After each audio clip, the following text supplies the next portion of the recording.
Hi friends, ഞാനിന്ന് പരിപ്പൊന്നും ചേർക്കാതെ സവാളയും തക്കാളിയും തേങ്ങയെല്ലാം വെച്ച് നമുക്ക് വളരെ എളുപ്പത്തിൽ നല്ല ടേസ്റ്റിൽ ചെയ്തെടുക്കാൻ പറ്റുന്ന ഒരു കറിയുടെ റെസിപ്പിയാണ് ഷെയർ ചെയ്യുന്നത്. അപ്പോൾ അതെങ്ങനെയാണ് റെഡിയാക്കുന്നതെന്ന് നോക്കാം. തക്കാളി കറി ഉണ്ടാക്കാനായിട്ട് ഞാനിപ്പോൾ ഒരു പാൻ വെച്ച് 1.5 ടേബിൾ സ്പൂൺ വെളിച്ചെണ്ണ ഒഴിച്ച് കൊടുത്തിട്ടുണ്ട്. ഇതിലോട്ട് ഒരു സവാള ചേർത്ത് കൊടുക്കാം. ഒരു മീഡിയം സൈസ് സവാള കട്ട് ചെയ്താണ് ചേർത്ത് കൊടുക്കുന്നത്. ഇതിലേക്ക് 2 പച്ചമുളക് കട്ട് ചെയ്ത് വെച്ചതും അല്പം വേപ്പിലയും കൂടെ ചേർത്ത് കൊടുക്കാം. സവാളയൊന്നും ഇനി അധികം വഴറ്റിയെടുക്കേണ്ട ആവശ്യമില്ല. ജസ്റ്റ് ഒന്ന് ട്രാൻസ്പെറൻ്റായി വരുന്നവരെ ഒന്ന് വഴറ്റിയെടുക്കാം. സവാളയെല്ലാം വഴറ്റിയെടുത്തിട്ടുണ്ട്.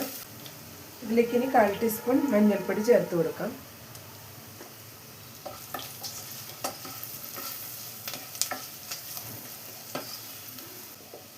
ഒരു ടേബിൾ സ്പൂൺ മുളക് പൊടി കൂടെ ചേർത്ത് കൊടുക്കുന്നുണ്ട്.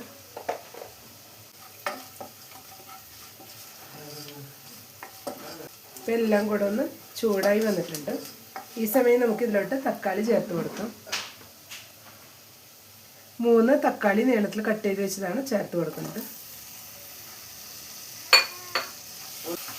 തക്കാളി കുറച്ച് കനത്തിലാണ് കട്ട് ചെയ്തെടുത്തിട്ടുള്ളത്. ഓവർ തിന്നായി പോകേണ്ട ആവശ്യമില്ല.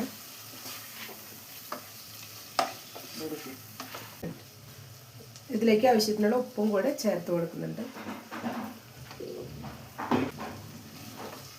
എല്ലാം കൂടെ ഒന്ന് മിക്സ് ചെയ്തെടുത്തിട്ടുണ്ട്. ഇനി നമുക്ക് ലോ ടു മീഡിയം ഫ്ലെയിമിനുള്ളിൽ വെച്ചിട്ട് ഇതൊരു 2 മിനിറ്റ്സ് ഒന്ന് മൂടി വെച്ച് കൊടുക്കാം. അപ്പോഴേക്കും തക്കാളി എല്ലാം നന്നായി സോഫ്റ്റായി കിട്ടും. നമുക്ക് ഈ സമയം ഇതിലേക്കുള്ള തേങ്ങയൊന്ന് അരച്ചെടുക്കാം. ഞാനിതിനായിട്ട് ഇവിടെ 1 കപ്പ് തേങ്ങയാണ് എടുത്തിട്ടുള്ളത്. ഇത് കുറച്ച് വെള്ളം ചേർത്ത് നന്നായി തന്നെ ഒന്ന് അരച്ചെടുക്കാം. ഇപ്പോൾ ഒരു 2 മിനിറ്റ്സ് ആയിട്ടുണ്ട്. നമുക്ക് മൂടിയൊന്ന് തുറന്ന് നോക്കാം. അപ്പോൾ തക്കാളിയെല്ലാം നല്ല സോഫ്റ്റായി വന്നിട്ടുണ്ട്.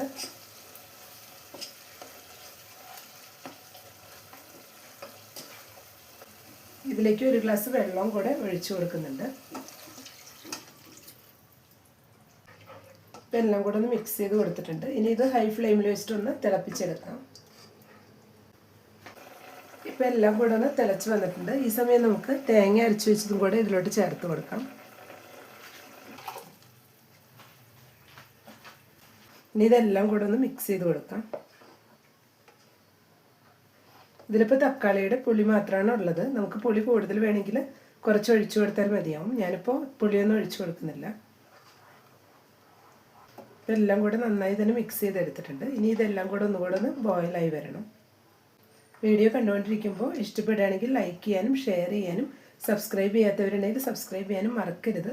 കൂടെ തന്നെ സബ്സ്ക്രൈബ് ബട്ടൻ്റെ തൊട്ടടുത്തുള്ള ബെല്ലൈക്കൺ ഒന്ന് പ്രസ് ചെയ്ത ശേഷം അതിലുള്ള ഓൾ എന്നുള്ള ഓപ്ഷൻ ഒന്ന് എനേബിൾ ചെയ്ത് കൊടുക്കണേ. അപ്പോഴാണ് ഞാനിടുന്ന പുതിയ വീഡിയോസ് എല്ലാം നോട്ടിഫിക്കേഷൻസ് ആയിട്ട് എല്ലാവർക്കും കറക്റ്റായി ലഭിക്കുന്നത്.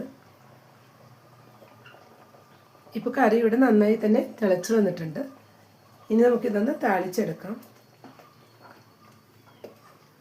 ഇപ്പോൾ ഒരു പാൻ വെച്ച് 1 ടേബിൾ സ്പൂൺ വെളിച്ചെണ്ണ ഒഴിച്ച് കൊടുത്ത് ചൂടായി വന്നിട്ടുണ്ട്. ഇതിലോട്ട് 2 ടീസ്പൂൺ കടുക് ചേർത്ത് കൊടുക്കാം.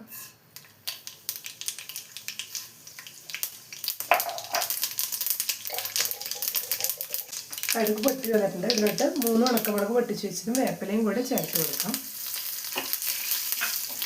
എല്ലാം കൂടെ ഒന്ന് ചൂടാക്കി എടുക്കണം. ഇപ്പോൾ ഉണക്കമുളകും വേപ്പിലയെല്ലാം ചൂടായി വന്നിട്ടുണ്ട്. ഇനി ഇത് കറിയിലോട്ട് ഒഴിച്ചു കൊടുക്കാം. എല്ലാം കൂടെ ഒന്ന് മിക്സ് ചെയ്ത് കൊടുക്കാം. ഇപ്പോൾ തേങ്ങയും തക്കാളിയും കൂടെ ചേർത്തിട്ടുള്ള കറി ഇവിടെ റെഡിയായി വന്നിട്ടുണ്ട്. വളരെ ഈസി ആയിട്ട് നല്ല ടേസ്റ്റി ആയിട്ട് ചെയ്തെടുക്കാൻ പറ്റുന്ന കറിയാണ്. അപ്പോൾ എല്ലാവരും ഒരു തവണയെങ്കിലും ഈ രീതിയിലൊന്ന് ട്രൈ ചെയ്ത് നോക്കുക. ഇഷ്ടപ്പെട്ടെങ്കിൽ ലൈക്ക് ചെയ്യാനും സപ്പോർട്ട് ചെയ്യാനും കൂടെ തന്നെ ഫീഡ്ബാക്ക്സ് ഉണ്ടെങ്കിൽ അറിയിക്കാനും മറക്കരുത്. Thank you.